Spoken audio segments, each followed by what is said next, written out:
Welcome you all students in education classes. I hope आपको मेरे previous videos पसंद आए होंगे। आज के वीडियो में हम बात करेंगे आवृत्ति क्या होती है। जब भी हम क्लास इंटरवल बनाते हैं किसी भी प्रकार के आंकड़ों का, तो उसके लिए हमें आवृत्ति जो है या फ्रीक्वेंसी क्या है उसके बारे में पता होना चाहिए। किसी भी संख्या के बार बार आने की आवृत्ति को उस संख्या की आवृत्ति कहते हैं। जैसे कोई संख्या किसी भी अंकों की श्रृंखला में अगर वो 4 बार आती है तो उसकी आवृत्ति 4 होगी।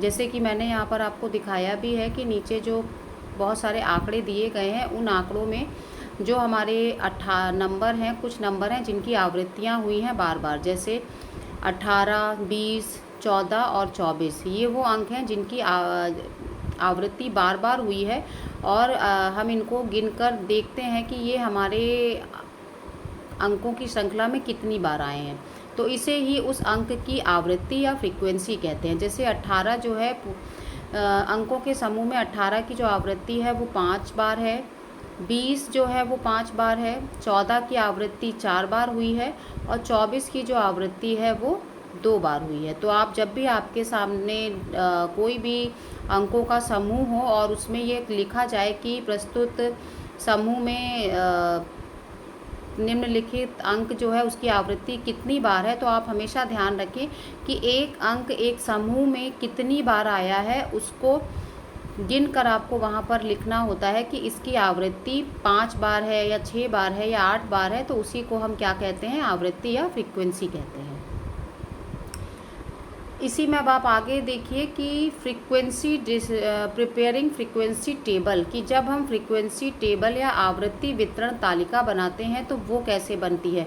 क्योंकि जब हमारे पास डाटा दिया होता है तो हमें उस डाटा से एक आवृत्ति वितरण तालिका यानी फ्रीक्वेंसी टेबल बनानी होती है। तो जिसके लिए यहाँ पर इन्होंने क्वेश्चन भी दिया हुआ है और उस क्वेश्चन के हिसाब से सबसे पहले तो हम ये देखते हैं कि उस डाटा में जो हमारा मिनिमम स्कोर है और जो मैक्सिमम स्कोर है वो कितना है।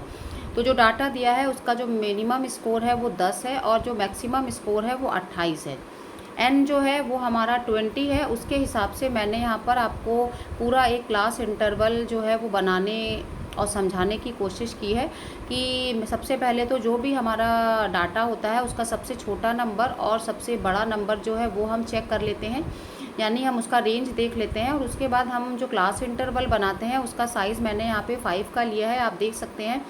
सबसे पहला जो क्लास इंटरवल है मेरा वो 10 से 14 का है, यानी 10, 11, 12, 13, 14, 14। तो 10 से 14 5 नंबर का क्लास इंटरवल मैंने लिया है। और इसके बाद क्लास इंटरवल बनाने के लिए हमें उसकी टैलीज़ लगानी पड़ती हैं और हम फिर उसके हिसाब से फ्रीक्वेंसी लिखते हैं। तो ग्रुप में से आप ये चेक करते जाएं कि मैंने जो यहाँ पे क्लास इंटरवल बनाया है वो 10 से 14, 5 से 19, 20 से 24 और 25 से 29, 5 का वर्ग अंतराल लेते हुए मैंने ये क्लास इंटरवल बनाया है। और अब मुझे ग्रुप में मैं बारी बारी से ये चेक करती जाऊँगी कि मेरा जो पहला समूह है 10 से 14 का, इसमें 10 से 14 तक के जो नंबर्स हैं उनकी मुझे यहाँ पर टैलीज़ लगानी है। तो टैली लगाने की भी एक विशेषता होती है कि टैलीज़ जो होती हैं वो हम एक सीधी रेखा में खींचते हैं। जैसे अगर हम कहें कि 10 से 14 तक के जो नंबर्स हैं प्रस्तुत अंकों के समूह में वो हमारे कितने हैं, 7 हैं। तो 7 जो टैलीज़ हैं यानी सीधी रेखाएं वो हम बिल्कुल सीधी नहीं लगाते हैं। उसका भी एक तरीका है कि टैली लगाने के लिए हम क्या करते हैं कि हमारा जो आप देख रहे होंगे टैली में जो हमारी पहली 4 रेखाएं हैं वो सीधी हैं, 1, 2, 3, 4। और उसके बाद जो 5वीं टैली लगती है वो उन चारों रेखाओं को तिरछी रेखा से काट देती है। और उसके बाद हमारी 2 रेखाएं और खिंची हुई हैं, 6 और 7। तो टैली लगाने का ये तरीका आप ज़रूर ध्यान रखें। इसी तरह अगले ग्रुप में आप देखें 15 से 19 में जो हमारे ग्रुप में से जो फ्रीक्वेंसी है 5 है, यानी 15 से 19 में हमारे जो अंकों का समूह है उसमें से 5 नंबर यहाँ पर कवर हो रहे हैं। तो हमें 5 टैली लगानी है। तो आप जैसा कि मैंने अभी आपको बताया 1, 2, 3, 4 4 टैली जो है वो सीधी लगती हैं और 5वें नंबर की जो टैली है वो उन चारों को काटती हुई एक तिरछी रेखा में बनती है।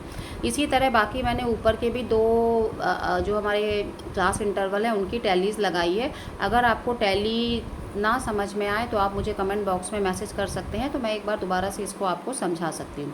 इसी तरह जब हम अपनी टैलीज़ को पूरी कर लेते हैं तो टैली पूरी करने के बाद हम दोबारा से यहाँ पर उसी के हिसाब से फ्रीक्वेंसीज़ जो हमारी टैली की गिनती है उसी के हिसाब से वो फ्रीक्वेंसी यहाँ काउंट करके लिख दी जाती है, और इस प्रकार हमारा एक पूरा क्लास इंटरवल बन के तैयार हो जाता है। तो आई होप आपने यहाँ पर एक आवृत्ति वितरण तालिका जो कि दिए गए समूह के आधार पे बनाई गई है, जिसमें सबसे पहले हमने उसका रेंज ज्ञात किया है, फिर हमने एक क्लास इंटरवल डिसाइड करते हुए क्लास इंटरवल बनाया है, उसका n हमने टैलीज़ लगाई हैं। टैलीज़ में लगाने का तरीका मैंने आपको बता दिया है कि 10 से 14 तक का जो हमारा ग्रुप है उस ग्रुप में हमारे अंकों की जो श्रृंखला है उसमें से 7 नंबर कवर हुए हैं। तो 7 नंबर में हमने जो हमारी टैली होती हैं हमेशा एक सीधी रेखा में होती हैं, तो जो 1 2 3 4 अंक जो थे वो तो सीधी रेखा में थे, लेकिन जो 5वें अंक की टैली थी वो तिरछी रेखा में थी, और उसके बाद 6 और 7।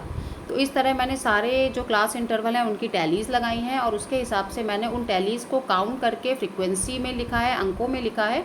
इस तरह हम एक अपना आवृत्ति वितरण तालिका किसी भी दिए गए समूह से बना सकते हैं।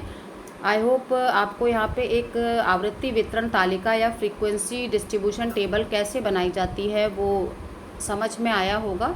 मेरा वीडियो अगर आपको पसंद आए तो इसे लाइक और सब्सक्राइब ज़रूर करें।